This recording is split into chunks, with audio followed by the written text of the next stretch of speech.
off very well with the first match itself. I think South Africa scoring some 200 and West Indies chasing it down, and there was this young player called Chris Gale who kind of smashed a match-winning knock. Incidentally, what had happened that year in the Indian cricket was that Indian cricket team, the men's team, was actually hitting a very low point. We got kicked out of the 2007 World Cup in West Indies. Sachin Tendulkar as a so the captaincy was being shuttled between Anil Kumble and Rahul Dravid. We lost a very close one-day series in England also. So suddenly there was a vacuum in terms of leadership. That was a time when there was the ouster of Ian Chappell as a coach also. So there were a lot of churn happening. So we had people like Anil Kumble, Saurav Ganguly and all still being in and out of the team. So as history would now call it, there was a moment where before the T20 World Cup, we didn't even know who the captain was. But apparently on the suggestion of Sachin Tendulkar at that time, the captaincy was given to a fairly young wicketkeeper at that time called MS Dhoni.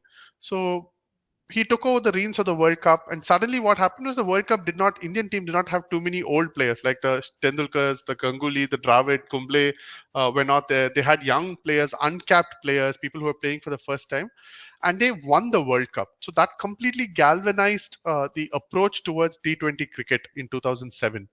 So within a few months from September, the Indian board thought of why not having a league on our own.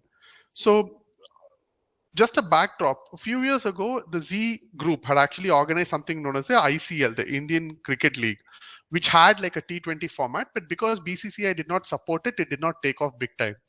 So they recoded this whole concept of a league, and they started in the month of December, January, a process called player auction. That was something that was never heard of in cricket history till that time. So you had international players being auctioned out, teams being bought, players who can be brought. And we're talking about big money at that time. So the teams were being formed. There were 8 teams that were formed. There were city-based leagues that were started. And in the summer of 2008, nobody had imagined that something would start in such a way that is going to change sports in India in a completely different format. Sports, not just from a athlete and performance perspective, but more from a entertainment, administration, and the money and glamour involved. So the 8 teams obviously were sold out to big business heads who were kind of the who's who of Indian industry as well as the Indian film industry. So you had people like Shah Rukh Khan and Preeti Zinta, Shilpa Shetty, India Cements Group, Ambani coming in. So all of these names coming in kind of attracted a lot of attention. And we had Lalit Modi, who was the convener of this Indian Premier League at that time. So what started was a concept of international players who can come and play in the domestic setup. So the advertisers were not too sure, but the media rights were sold for a very big amount. But what invariably happened that time was that the Indian summer took a completely different meaning from an entertainment perspective. So if you remember, April, May is when movies get released, schools are on holidays, colleges are on holidays, people go plan their vacation and travel. But the way IPL came and settled into the Indian television or the Indian sports calendar, as we call it now, completely transformed the way those 2 months would be seen over a period of time. So now I'm just going to take a break, Shileka. If I can just ask with a trivia, if anybody is following, can anybody tell me which was the most or who was the most expensive player who was auctioned in the first ever IPL? Dhoni. MST. MS Dhoni. Okay, I heard Aman. I heard a few people say Dhoni. Dhoni, A.B. de Villiers. Bala, thank you. But fortunately, that's not the question. Bala, can you be on mute? Yeah. No. I just wanted to check who, if people are just active. That is not the question actually. But I will come to the question later. But good to know that people are active, and this is perfect. People can just switch off, but I still don't know who are the ones who said first. Shileka, is there any way that you can figure out who spoke or who first? Okay, then you'll figure out. Yeah. So I see that Vinod had actually mentioned about Bob Woomer's death. So Bob Woomer was the coach of Pakistan, and he had passed away during the World Cup at that time was a kind of a mysterious circumstance after Pakistan's defeat. So all of this led to the whole idea of the ODI cricket dying. But then IPL happened, and what spread over almost 2 months was that at the end of the day, there was a by the time it started and by the time it ended in the month of May of 2008, the TRP ratings had completely revamped the whole television and the theater experience at that time. So next year, it was seen as something much more bigger. It was seen as yet another big event. But in 2009, unfortunately, we had the elections coming into the way, the general elections, and the government of India at that time were not too sure about providing security to the players in 2009. So what also happened in 2009 was post the 26/11 attacks at Mumbai, Pakistan players were banned from taking part in the IPL. Now, that ban still stands. A lot of because at that time we had marquee players like Shahid Afridi, players like Shoaib Akhtar, who were all part of the IPL at that time, strong players at that time. But from 2009, they were not being a part. So here is a question. So Srilek, I just figured out who's going to answer this first. So who was the leading wicket taker in 2008 Sohail IPL? Tanvir. Okay, yeah, I think Vinod mentioned that. Thank you. That was Sohail Tanvir. Yeah. So Srilek, I think the first score goes to Vinod. Yeah. If it is an echo happening, it is because Bala is trying to do double recording here. So you can blame Bala for this. Yeah. So yeah, so what happened in 2009 was the IPL was then shifted to South Africa. So this was an interesting move because this whole shift happened only in a span of less than 2 months. So imagine the entire itinerary being shifted to South Africa, but the event took off very well. It was very, very successful in terms of participation, in terms of the event and the TRP as usual. But what was also interesting was what it did for the local economy in 2009 at that time. If you remember, 2007 to 2009 was when the recession was going on. There was quite a lot of companies that were kind of going out of business. You had a lot of financial institutions shutting down. But then you also had companies like Citibank supporting or backing the IPL big time during those days. What it also gave birth to the 2009 IPL gave birth at that time was that it gave faith that domestic players can also get an opportunity at international ranks. So IPL obviously had its own share of controversies. The 2008 was when we had the popular Slapgate controversy between Harbhajan Singh and Srishant. So I think post-match between Mumbai and Punjab, Srishant was on camera. It happened. Srishant was slapped by Harbhajan Singh. Apparently, they had an exchange of words, and the Sardar went loose. But that's also a very interesting setup because Harbhajan Singh is from Punjab, but he was not playing for Punjab. Srishant is from South, but he was representing Punjab. And after that incident, of course, it was called the Slapgate. But then 15 years down the lane, you can see both of them taking part in an ad. So the circle has come full. It's come to a full circle. Sorry, somebody saying something? Yeah, I want to ask some questions. Yes, sir. No, that was not me. Somebody else was saying something. But if once you're done, I want to ask them a few questions. Sure, sir. Please. Yeah, we can stop now. Yeah. Okay. See, the 2-3 things. Yes, sir. The last point, what you just now said. Yeah. So there is nobody from TN in the CSK team, but it's called Chennai Super King. Yeah. Right.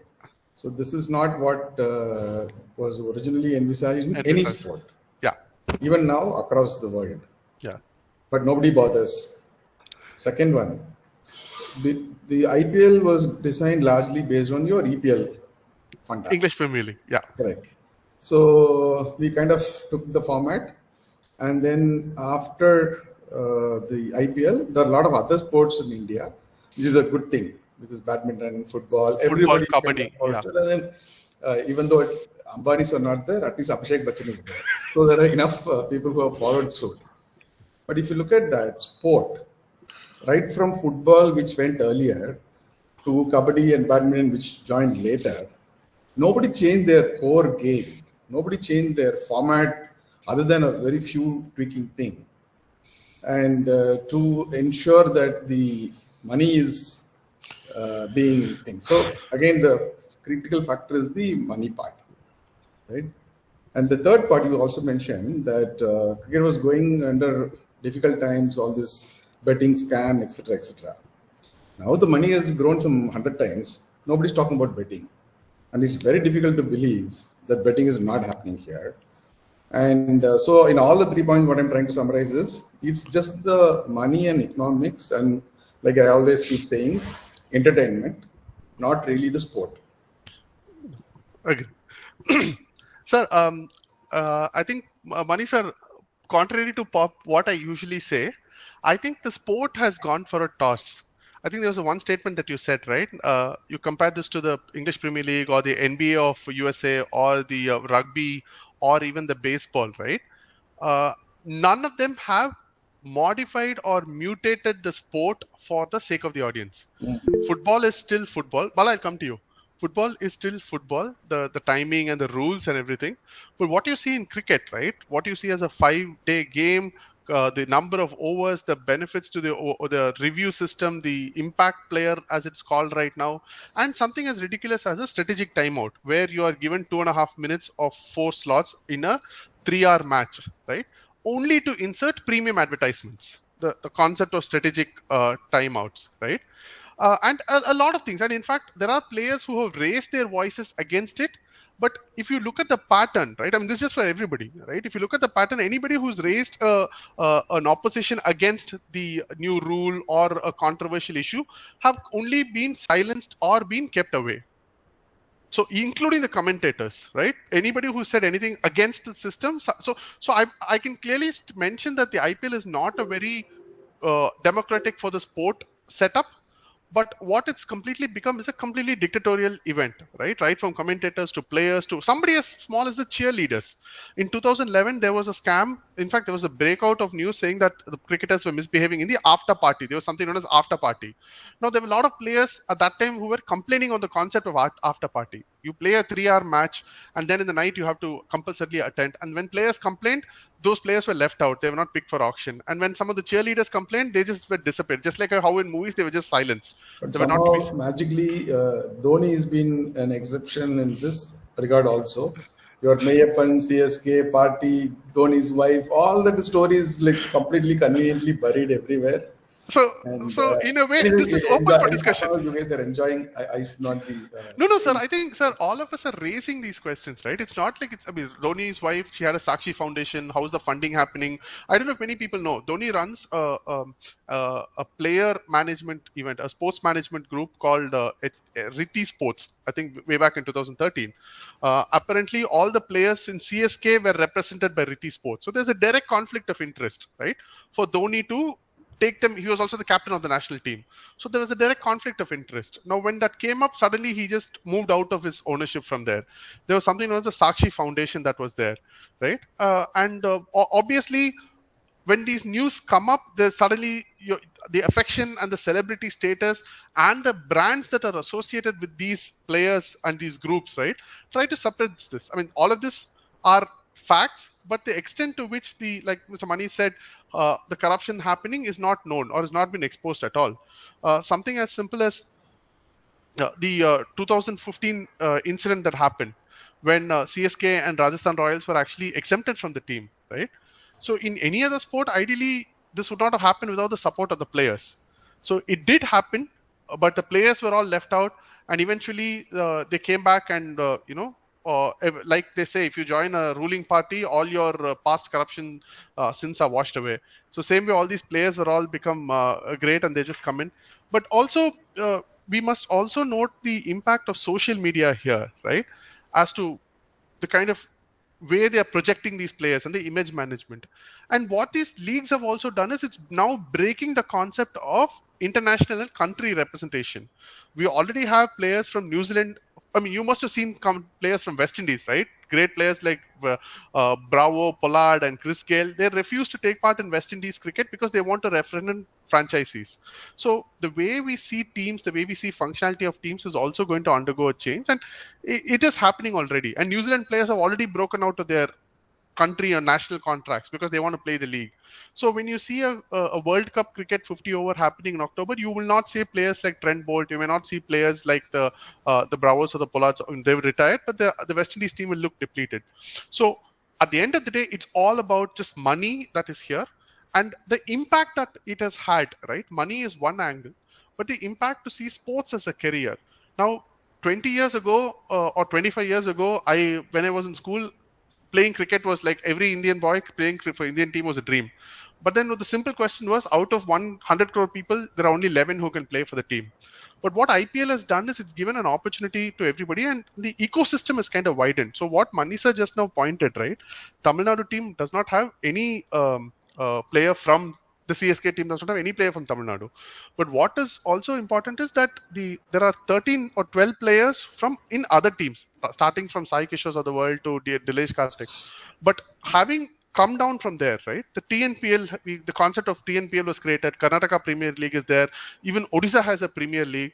So suddenly there is a kind of a small career opportunity for all the small-time coaches, the cricketers from small towns to make us a gap in career between their 20 to 27, or even up to 30 years. And post that, they become coaches or they become support staff. What is also interesting is the ecosystem is also the involvement of technology into this, right from what as viewers, as we see as the vision and the facilities that we see in terms of viewership, but in terms of analytics, right? Way back in 2009-10 itself, TCS was signed in as the sports analytics uh, partner of Rajasthan Royals. We have a company called Garuda Aerospace that's an incubator of IIT, which is now the official drone partner of CSK. It's another thing that Dhoni has invested in that company. But what I'm trying to say is that these are other ecosystem that's kind of expanding. So the advent of technology or coming in of technology, trying to make data-based decisions is also kind of making the game interesting with regard to viewpoints. But then I know a lot of people who have stopped watching cricket because of IPL. I mean, Mani sir being one of them. I remember him telling 11 years ago that cricket is going to a stage where Tendulkar is going to come on stage and dance. This was when Tendulkar was playing. So, unfortunately, that did happen. Where all the players were put on stage and they were made to dance. So I keep repeating it right now, right? So this IPL is more of entertainment as against sport or an excellence in athleticism, because IPL necessarily has not made a successful Indian cricket team in the ODI sector. We still haven't won a global event or a multinational event in the last, one Asia Cup we won, but in the last 12 years, we've just won one Asia Cup. It has also led to rise in fragmentation of players' priorities, right? So there was this English player, I forget his name, who mentioned that the current players are very lucky, because in those days we had to bowl 15 to 20 overs every day and twice in 5 days, and we get pittance. Now somebody has to just bowl 4 overs and stand in the ground for just 20 overs altogether, and they're getting paid in millions. So that has completely revamped the way players are made, and you can see the level of injuries that players are prone to, the level of allegiance that people are having to teams. But what is also happening is that the kind of impact it's having in terms of how we see sporting as a nation. So India has not become a sporting nation, honestly. IPL has not made India as a sports nation like an Australia or a USA, where there is a grassroots level intervention that's expanding the spirit of sportsmanship, where sports is seen as a career. IPL was and currently is, I don't know how it's going to be in the future, but it's always only going to be an entertainment kind of feel. If you Yeah. want me to make one more prediction, Ashwin, because I didn't know when Sachin danced, but whatever, if that has happened, then obviously that is what I also thought would happen. But now, I think after this peak, since we're talking about money and market driving everything, like everything else, it will also have its trough. Yeah. And I think what is going to happen is now this is going to US, which is the mecca of the market. Yeah. And right now, of course, nobody in US cares about any of us. But if because they're positioning it exactly against your baseball thing, Yeah. in terms of prime time, we know all the bad habits already. Prime time advertising, this, that, celebrity, and all of that. So if that happens, if we really go, and there's already big money getting invested, and as usual, CSK is buying up half the world all that is going to happen. So eventually, I think they'll meet the match in US, and probably that will be the turning point in the evolution of IPL and cricket. Just imagine the US guys. Now we are talking about Chennai guys not being in CSK, and then you will see No. people in the US and talking about all this game because it's just reduced to television sport. Yep. Yep. Like the Big B, the what is that program? KBC. KBC, I don't see. KBC at least had some good questions, interesting questions, but at least this is going to be in that mode. So maybe that is your prediction for the future. Sorry, sir. Just want to add to what you say, sir. In fact, just extrapolate what you said. So what has happened is the South African League had also. So just to let everybody know, there's a league happening in Bangladesh. There's Pakistan League. There's Australia, England. The Caribbean Premier League is also happening, and then the Europe has its own small leagues that are happening. But there was one major event that happened in South Africa, which is the South Africa 20, where the same set of owners, your same Rajasthan owners, your Srinivasan team of India Cements and Mumbai Indians, they all went and replicated the same colors and jerseys in South Africa. And they already started it in South Africa. And like Manisa said, the US is also happening. Texas is now owned by CSK. We're planning to stick Texas stickers in our car right now. So Bay Area has taken over by, I think, Mumbai. So that New York and all those teams have been started. So they'll start in the next 2 years. What has also happened is that because some of the under 19 players who ideally should have been in IPL, because of no space here, he's already renounced his Indian BCCI's membership, and his Umuk Chand has already started playing for the US, actually, the country. So while yes, a level of globalization is happening, our players are going in as coaches, commentators, they're going as analytics. It's brilliant in terms of opportunities. And now personally, I've had friends who are living in US and UK who was talking about bringing in different dimensions of data analytics, different dimensions of player viewership. 4 years ago, somebody said that there's a patch that you can stick in your bat, which will let you know about the speed of movement and how to improve the bat ball impact and your trajectory of movement of bat and all that. All of that sounded very exciting. But as somebody who's watched cricket and followed cricket for 30 years, I really feel that cricket as a sport is kind of dying down. So now this whole impact player rule, basically it means that they want to get more batsmen in, right? So thereby depriving the whole balance between, or disturbing the balance between the bat and ball. I'm thinking is kind of killing the game. And what more I'm seeing is that there is an injured player, Dhoni, whose left leg is not functional at all. He's playing all the matches for the last 2 months only because of the marketing pressure. Whereas somebody like a Bumrah, who's actually needed for the team, is not available. Now, you see some of the players in Australia who are someone like a Pat Cummins. In fact, Pat Cummins was one of the most expensive players, buys of Calcutta. He just refused to take part in IPL simply because he says it's leading to a mental depletion for him. So we see this, and these are some of the popular names that are there, right? Someone like a Glenn Maxwell, who was out of Australian team for just mental health purpose and injury purpose, comes back and is available for all the games for an RCB. Right, so it shows the priorities, and that's also because of the commercials involved in this, right? And from a socio-political angle also, it is important for the government. This is not going into party politics, right from the UPA or the NDA.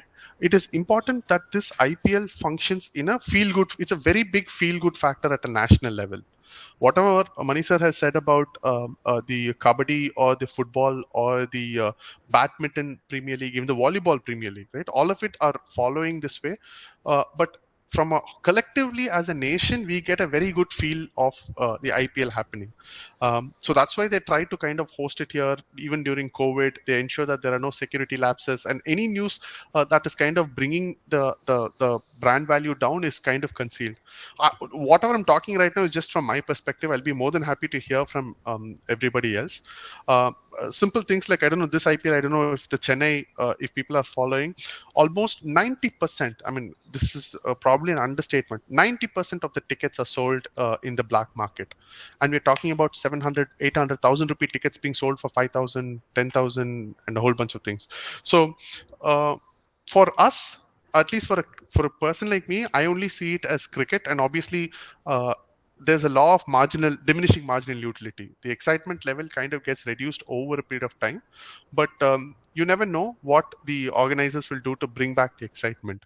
But like, just to add to what Manisa said, sir, I think the US, more than the US, Saudi has made a pitch to the organizers of BCCI to replicate the same in Saudi Arabia. So if that happens, I think that will be a huge shift, because considering that elections are happening next year, and we might look for an alternate venue. So if Saudi, US, and South Africa happening is going to open up a different uh, window for the entire IPL. But I'm just going to pause now for a quick question. Shileka, just spot who says this first, right? There are two parts to the question. Give me the name of the player who's represented in the most number of franchises. Anybody? Aaron Manish Finch.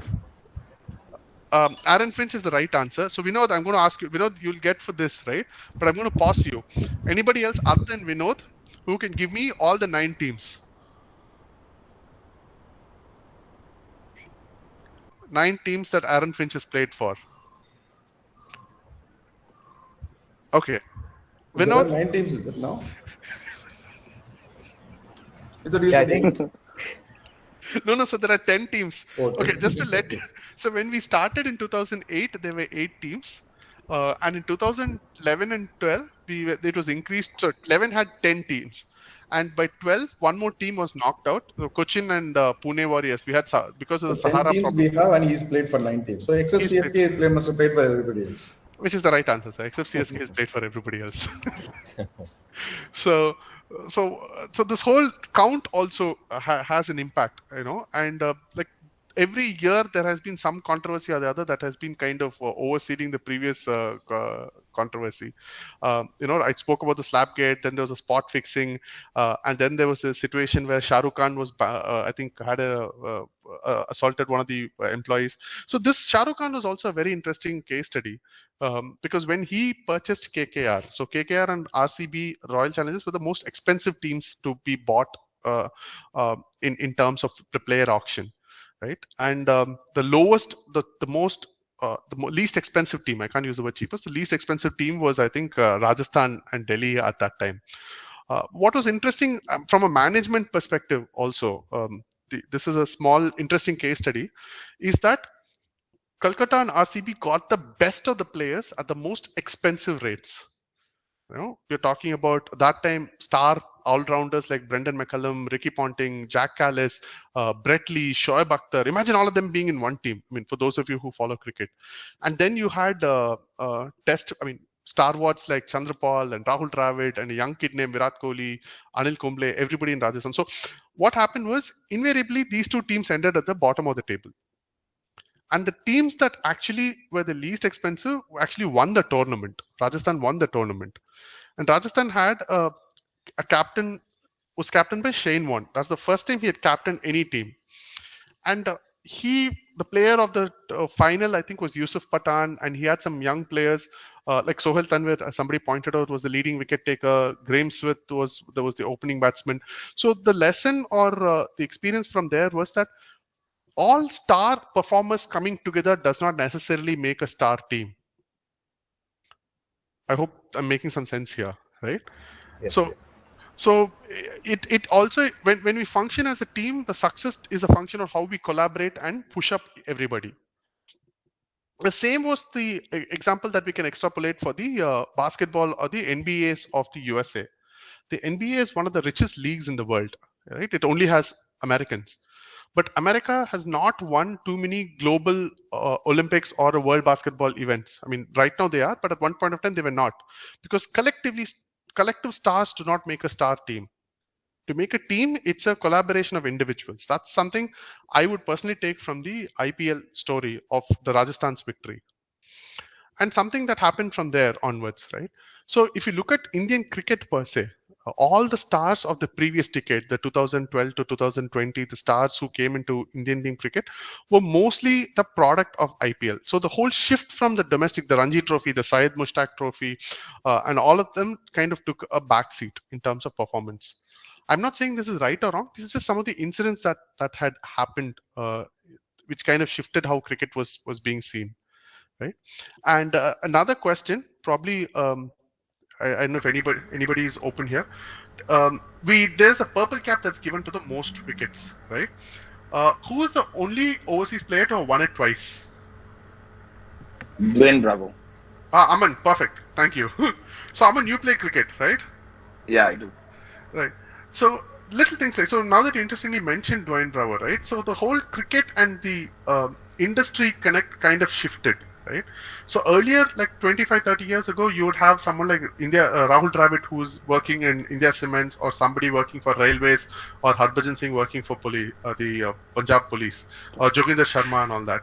So with IPL, what happened is that the nexus between the players and using them as celebrity staff kind of increased. So what happened is you had players like Dhoni, who's actually one of a vice president of India Cements, the cement company. So they started using him as a brand ambassador without him being the actual brand ambassador of India Cements. Likewise, Bravo, whom you had mentioned recently, Bravo is kind of a local celebrity in Tamil Nadu. In fact, I don't know if many people know, my friends had a jewelry shop opening and they wanted to invite a celebrity, and for about ₹1 million, it's just 10 lakhs, they were able to get Dwayne Bravo as the chief guest. Now, same way in a place like Tirchi or Tirunelveli, Dindigul, wherever TNPL is happening, the Tamil Nadu Premier League is happening, you have players like Mike Hussey, Hayden, and someone like Stephen Fleming and all traveling and coaching people. So that way, yes, the tentacles of global leaders or star performers are being taken to grassroots level players. Someone like Yashasvi Jaiswal coming in, or someone like T. Natarajan coming up, Rinku Singh coming up. All of these look like the success stories, but at the same time, I'm not too sure if from a sporting perspective, if it is being spread to all walks of life. An impact across sports may not have happened, but definitely IPL has strengthened India's position as a powerhouse in global sports. So much so that the entire global cricket itinerary is being altered to fit this window of IPL. But as they say, all good things and all grand things will see its fall. We still haven't seen a dip yet, but there is a time when the whole saturation might hit. So it is expected that when marquee players leave, or when there are no adequate substitutes for star players, the quality of cricket might come down. But then I don't think anybody is worried about the quality of cricket when you have when they're able to build around the aura of celebrities, So in the last 2 months, I'm sure most of you are following IPL. Nobody's talking much about the quality of cricket.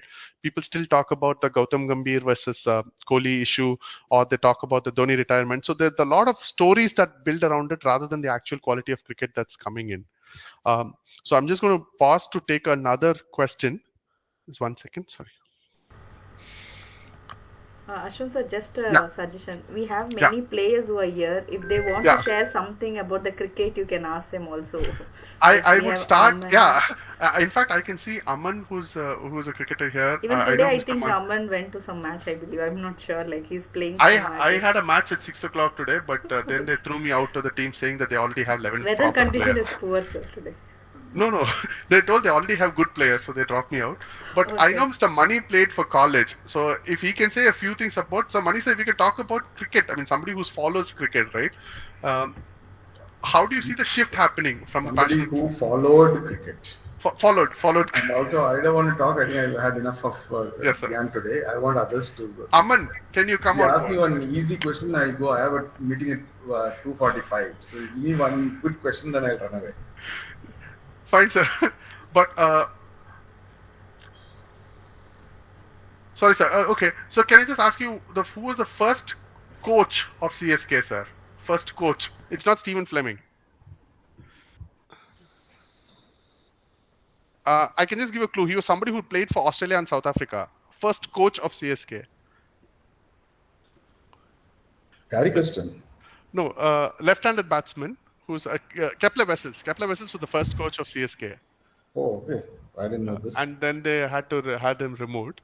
But then Stephen Fleming came on board. Yes, sir. So in that case, I'll just ask one quick question, sir. Then can you tell me who was the owner of Pune Warriors, the disbarred team? The RPG guys? Prior to that, it was actually Subrato, sir. The Sahara. Sahara. Oh, okay. Pune Warriors was Sahara. Okay. Fine. Okay, Aman. Yeah, So Aman, somebody who plays cricket passionately, how do you see IPL? I see, as you said, I see more of it as an entertainment Right. than cricket, and definitely there's a lot to learn from there as well. Someone who plays cricket, like for yesterday, for instance, you can take Virat Kohli's inning, and what he mentioned after his inning was that I was not going for extravagant shots. I was looking to display natural cricket shots, being an all-round cricketer. So he was also giving priorities to Test cricket for the Test Championship final that is coming up. So these are some of the things that I like about it. One important thing, as you said, the black thing, it's happening here in Kolkata as well. More than 90% of the tickets are going for black. I don't know what is the reason, what is the fanfare. Maybe this is happening after 2 years. Maybe that is one of the reason. And the most tipping point or the most interesting point for this IPL has to be Dhoni and his fanfare all across the stadiums in India. I went to see the match where CSK and Chennai were playing. Fortunately, I got the tickets from a KKR. reference. KKR. KKR versus Chennai in Eden, and it was yellow. Yeah. And believe me, I've never seen KKR, being Yeah. in yellow colors, and the whole stadium was going crazy for Dhoni. And I have never seen such a fanfare. And he says that he'll still play one more season. So if this is the penultimate one, and if he's getting such a fanfare, I can only imagine what will happen next year. Right. I'll reserve my comments on Dhoni's retirement. Thanks, Aman. Thank you. Anybody else? Okay. Vinod, do you play? Yeah, I mean, at par as yours, Ashwat. I mean, I was never allowed anywhere in the 11, but I was always in the periphery. So, but I mean, just to kind of give my perspective about IPL, it is like, it's a stopgap arrangement between two test series for me. So, between the two test series, I can watch a bit of IPL. But yeah, that's as far as it can go for me. Right. So, in fact, a lot of these controversies, right? I mean, I know players like Wayne Parnell, Rahul Sharma, and all were held for recreational drugs. Now you can see Wayne Parnell still playing. I mean, in any other sport, they would have been banned for life, right? So, the level of seriousness, though, as a society, we're willing to accept, these kind of deviations as long as entertainment is guaranteed. And which is what is also happening, right? From if you look at that 8 p.m. slot, right? To the 11 o'clock p.m. 11 p.m. slot. It's like become the prime time for summer. And I know that in Tamil cinema, at least in Tamil Nadu, a lot of cinema movie releases usually would be planned for this summer. But now, right from production stage, all the producers and movie makers are shifting their release dates to ensure that it doesn't collide with the IPL. And even if it does, they're also worried about the positive feel of Chennai performing, to affect a non-prime time viewership also.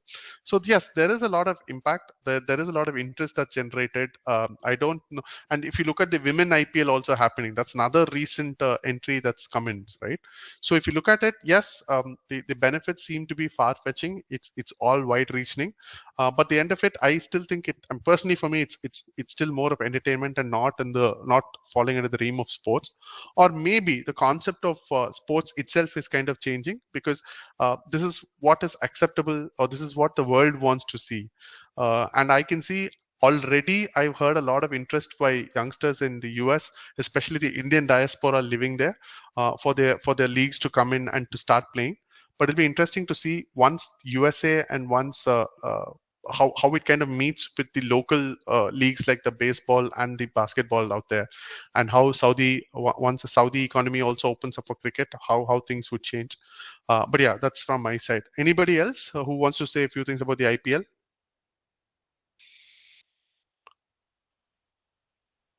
I have a question. So in 2016, IPL was moved from Maharashtra for a particular reason.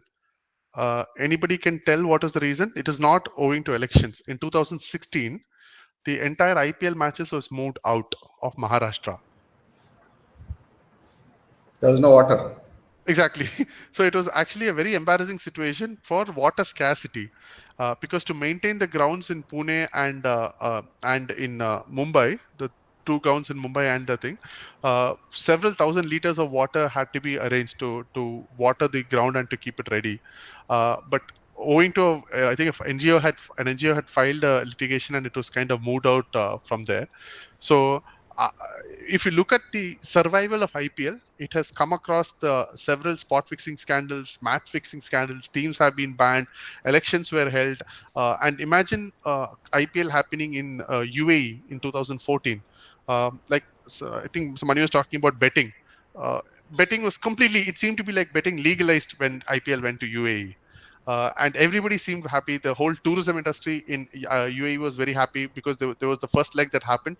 So much so that they invited us during the COVID time also. So all of these industry, the ecosystem, everybody seems to be celebrating and being happy with. So it's a feel good factor, but whether it's a recreational equivalent of a recreational drug or a positive, feel good factor is something that we as a society will only get to see over a period of time. Any other cricketers on the list? Yashasvi, Yashasvi, have you seen any of the matches in person? Yeah, Yashwant. Which match, Yashasvi? No, I haven't seen any matches in person. Okay, Sorry. okay, yeah, Said I. great. So one last question, if I'm hoping that somebody will answer other than Vinod or anybody else. So Ashwin had Mankad a player in the past before. Who was the non-striker whom Ashwin had made run out, which is basically uh, Mankading a player? Josh Butler. Okay, perfect. So again, it was such a huge controversy because Josh Butler was made run out as he was walking out of the crease. Both of them were from different teams at that time. Then eventually they all came into the same team and they're working together. So that's another nice thing that I see. Like yesterday when Hyderabad and I think Bangalore were playing, I could see people supporting Kohli. So imagine Kohli, from a Delhi player representing Rajasthan, representing Bangalore, playing in Hyderabad, but people supporting in Hyderabad supporting, like Aman said, Calcutta turning up in yellow for a Jharkhand player who is representing Chennai. So it shows that sports can transcend boundaries. It can actually bring together people. It can still make people turn against each other, but at least it's giving us an alternate allegiance. It's giving us something great for us to follow outside of cinema and politics. So from that perspective, yes, IPL has done wonders. It's created stars. It's created massive opportunities for youngsters. Even I know some of my known people in the regions of Tiruchi and in the areas of Tanjavur belt who have had opportunities from their school to be part of TNPL. They're not even representing TLPL, but they go in as net bowlers. So these opportunities would not have been there. And in Chennai, of course, every Saturday or Sunday you can find at least 100 to 150 grounds being occupied by people playing cricket. So now you can easily spot somebody who says that, oh, I'm a net bowler for IPL, I'm a net bowler for TNPL. But again, these are probably talking as bright spots, but how is it becoming a career opportunity for them? Are they able to groom and become a next level sports person? I don't think so yet. But at least 10-15 years ago, these opportunities were not there. Now, how do they capitalize on it? How do we bring that whole sporting culture into extrapolate that into other aspects of our society? We still need to see. But IPL per se, yes, it's a very, very glittering, glamorous world of entertainment. I'm still using the word entertainment out there, probably sugar coated in the name of sports. That's how I see IPL at this point of time. Yeah. So Shileka, with this, I'll just stop. Shileka, are you there? I'm just taking a time check. Anybody else wants to share their opinion on the IPL? Great. I'm So, just gonna, yeah. Go Ashwant, ahead. yeah, I'd like to add one more thing. So, we talked about the pros and cons of IPL. One of the pros would also be the massive income that it brings to BCCI.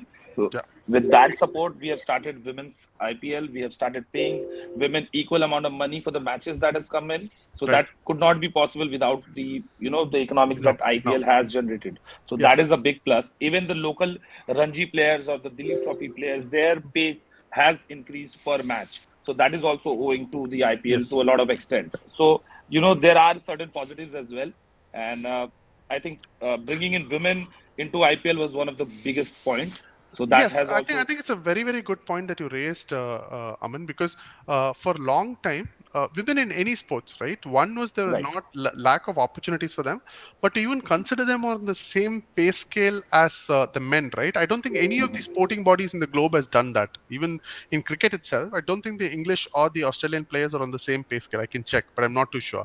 But in India, I think the IPL has facilitated that, the flow of funds to come. But at the same time, you can also see, right, anybody who raises dissent or their voice against the organization, the BCCI, you're kind of cut off. I mean, there was a time when Kapil Dev, the great Kapil Dev, right, was actually cut off from BCCI because he was he was partnering with ICL, the rival league, right? When I say you're cut off, obviously you're deprived of your pension. You're not eligible for any of the grant. You're not eligible for any of the benefits, right?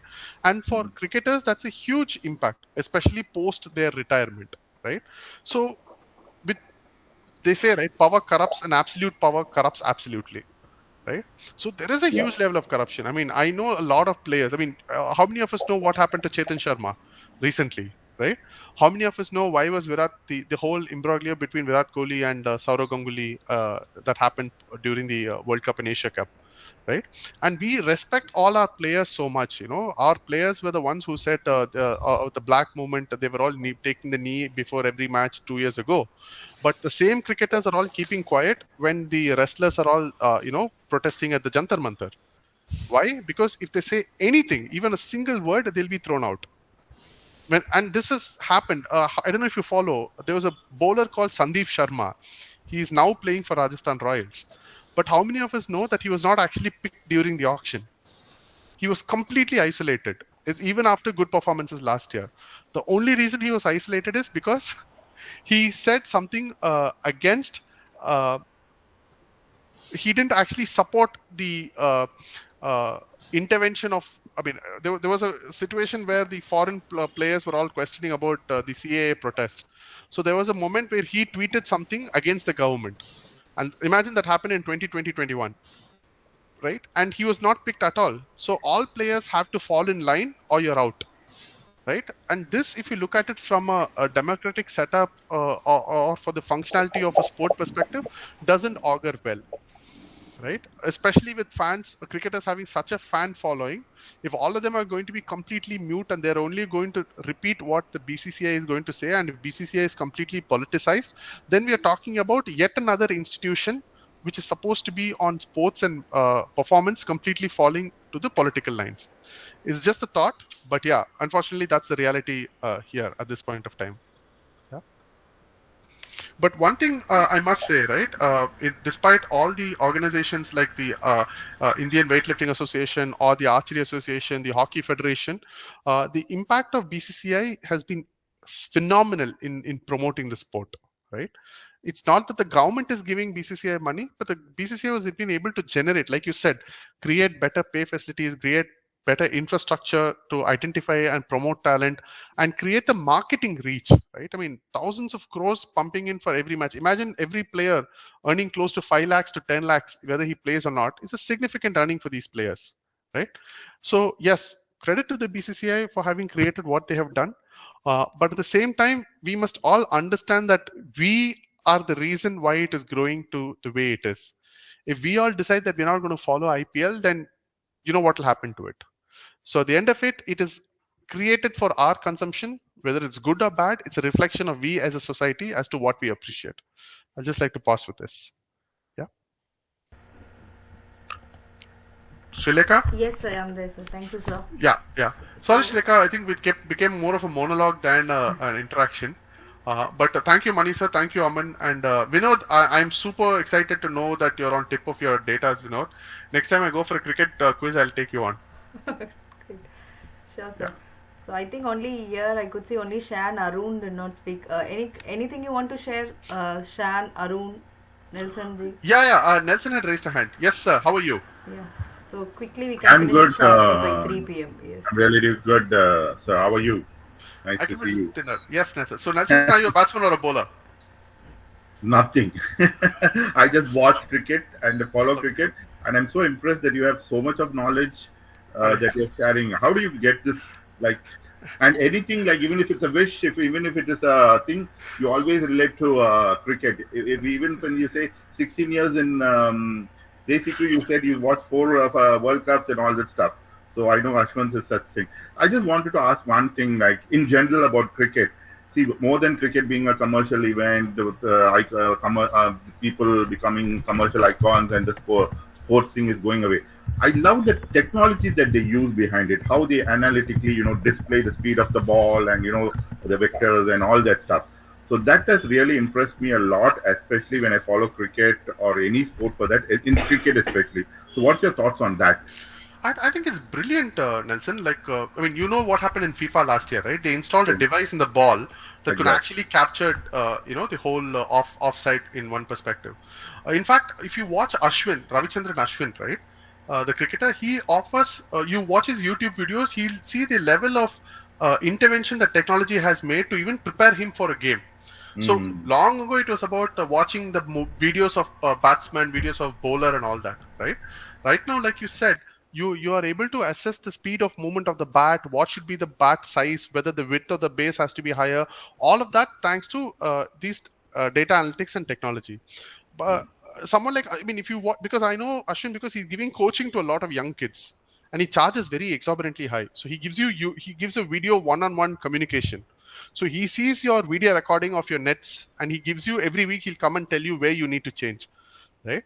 And also because the way sport has also evolved, right? Earlier it was just a case of how well equipped I am as a player. But now in hockey and football, they call it man-to-man marking. They call it by different names. But right now there is, here you have matchups that are there. Like how many times has a left-hand spinner dismissed a right-hand batsman? But then you have somebody like a Virendra Sehwag, Chris Gale or Viv Richards who didn't care about all these things. If you say a bowler, you'll smash. But then you also see people like Ravichandran Ashwin, or you see some of the other players who are product of these technologies, right? So this is going to improve because this is also a money-making tool. Like I said, there are startups that are involved. In giving you all these videos and content and all that. So yes, it is going to improve. It is going to enhance the viewer experience. It's going to enhance the player performance, no doubt at all about it. Then there are some very irritating things like the spider cam, which is very annoying. It disturbs the pace of the game. And then they come up with some useless interventions like these strategic timeouts, right? And then now we also have video analytics, like which are the ads that are more popular, right? And this year you can say that there are more viewers on the Jio app than the Star TV. So you see the shift also happening, which means what Nelson sees on Jio app is going to be different from what Ashwin sees on Jio app, because it's going to be personalized advertisements. So which means more targeted ads, more revenue. So basically we are the product and it's all for us. Okay. Does the dream team have anything pitching in that to get some business for the AC Group? So, now that you asked, right, there's something known as, in fact, we did this for one of the two ad-based projects, Nelson, we did. One is for a company called Culture Machine based in Mumbai, where our job was to watch videos, a tennis match, right, a video of a tennis match, and spot the appearances a brand is appearing. Like, for instance, if you watch a Wimbledon match, you will see Rolex car time somewhere. You'll see Rolex brand. If Nadal and Federer are playing, you'll see Nike, on the headband. Then you'll see the Wilson racket. So all of these are brands. So you're spotting the brands. So what you're doing is, if Nelson is watching a Wimbledon for 3 hours, which are the brands that are catching his eyelids? Okay. So annotating that. So basically data annotation. We do that. Right? And again, similarly for a US-based company, they wanted to see the impact of these ads. Like if you're watching a movie, you'll be surprised to see, Nelson, any movie that you watch, you are exposed to a minimum of at least 12 brands. Absolutely. So based on that, your ad value can be created. Okay. So yes, so these are all exciting things that are there. At the end of it, we are the product. So it is a thing, right? Great. Okay. Thank you so much. Thanks, Appreciate it. Thanks. Sorry, Shileka, I overshot your time. So I think I'm so happy that you have extended 15 more minutes, but the session was interesting. I think people were listening to you very calmly. Like I was just, this much of things are happening behind the cricket. I was just very excited to hear all these things. Thank you. Hey, Shanmugraj, by the way, are you supporting Gujarat by any chance, Shanmugraj? No, Ashwin. Actually, they got eligible. No, they are going to play Chennai on Wednesday, and most likely they'll play again in Ahmedabad for the second eliminator, which means Chennai basically has to win 3 matches. They have to win tomorrow, Wednesday, and that's it. Yeah, tomorrow is last match, I think, for CSK. Hey, Shanmugraj, what are you talking? To get eligible for playoff. No, that all is done. Tomorrow we are winning, Wednesday we are winning, and Tony is taking the cup and coming on Chennai. Cup is coming to Chennai next Monday. Okay. But there is a huge competition, so let's see. Okay. Thank you, sir. Thank you all Thank you, for giving Shilaka. me a wonderful time. Thank you so much, sir. Thank you. Hey, and Shilaka, the winners, right? Just pass on please give them the passes. Sure, sir. Whoever's Sure, answered. sir. Yeah? Yes, sir. I think Aman and Vinod. Thank you, Yeah. everybody. Bye. Thank you, sir. Thank you, everyone. Thank you so much. Thank you, Ash. Thank you.